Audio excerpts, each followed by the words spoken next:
वेगवेगळ्या विषयांमधून मार्ग काढावा लागला। ह्या सगळ्या विषयांमध्ये सन्मान्य शिंदे साहेब खंबीरपणे आमच्या मागे उभे होते। सन्मान्य राणे साहेबांचे आशीर्वाद आमच्याबरोबर होते आणि सगळ्या तमाम शिवसैनिकांनी जीव तोडून काम केलं, खूप मेहनत घेतली आणि म्हणून आम्हाला कालचा दिवस बघायला मिळाला। यासाठी खरोखरच मनाला एक समाधान आहे। तुम्ही मुंबईत आलात, घरी गेलात, नारायण राणे साहेबांची काय प्रतिक्रिया होती? कारण खूप मोठ्या कालावधीनंतर निवडणुका तुम्ही जिंकलात विधानसभेच्या, एक साधारण 10 वर्षांचा राजकीय गॅप होता, अनेक पराभव बघितलेत, तुमचा विजय तर होता, पण तुमच्या नेतृत्वाखाली जेव्हा निवडणुका लढवल्या गेल्या आणि त्यात तुम्हाला स्थानिक स्वराज्य संस्थांमध्ये मोठा विजय मिळाला, त्यावर नारायण राणे साहेबांची आणि कुटुंबात एकूण काय प्रतिक्रिया तुम्हाला ऐकायला मिळाली? नाही साहेब, मी खरं तर काल उशिरा पोचलो आणि माझी भेट होऊ शकली नाही। पण मी तुम्हाला सांगतो, चित्र बघा, एकीकडे आमचं कणकवलीमध्ये जो विषय झाला आणि मग मालवणमध्ये एक विषय झाला, आमच्यासाठी दोन्ही तसं फॅमिली म्हणून तसं नाही ना, एक वडिलांना एक बाजू घेता नाही ना येणार, त्या बिचाऱ्यांची तशी अडचणच असते ना।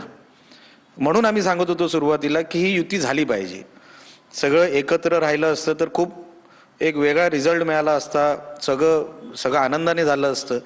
एका बाजूला एक आणि दुसऱ्या बाजूला दुसरं, कोणच वडील असं समाधानाने शुभेच्छा देऊ शकणार नाही, आशीर्वाद देऊ शकणार नाही। म्हणून मी समोरही गेलो नाही। काय बोलणार आपण अशा परिस्थितीमध्ये? आपण काय बोलू शकतो? वडिलांसाठी कोणी मुलगा डावा उजवा नसतो, एकच असतात।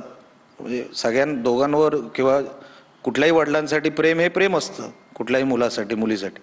म्हणून आमच्या घरामध्ये तसं, आणि मी पण कुठे काल सेलिब्रेट केलं? मी सेलिब्रेशन हा फक्त जे आले भेटायला त्यांच्याबरोबर फोटो काढणं, जे काही आम्ही उभे होतो तिकडे एकमेकांना शुभेच्छा दिल्या, नवीन जे उमेदवार निवडून आले नगरसेवक म्हणून नगराध्यक्ष, त्यांना मी शुभेच्छा दिल्या, नेत्यांना शुभेच्छा दिल्या, अभिनंदन केलं त्यांचं। त्याच्या पलीकडे सेलिब्रेशन नव्हतंच।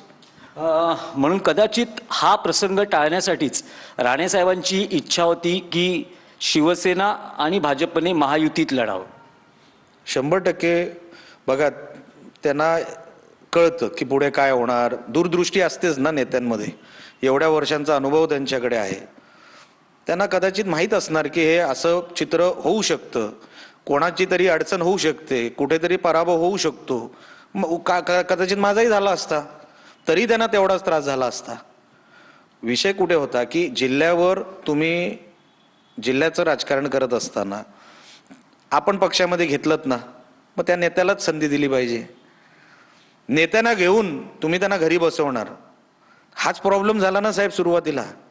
म्हणून तर निलेश राणे बाहेर पडला ना। साहेबांना तुम्ही संधी दिली असती, किंवा संधी देणारे कोण साहेबांना? साहेब स्वतः स्वयंभू आहेत, पण राणे साहेबांचं जे म्हणणं होतं ते ऐकलं गेलं नाही, म्हणून तर हा प्रकार घडला। अजूनही निलेश राणे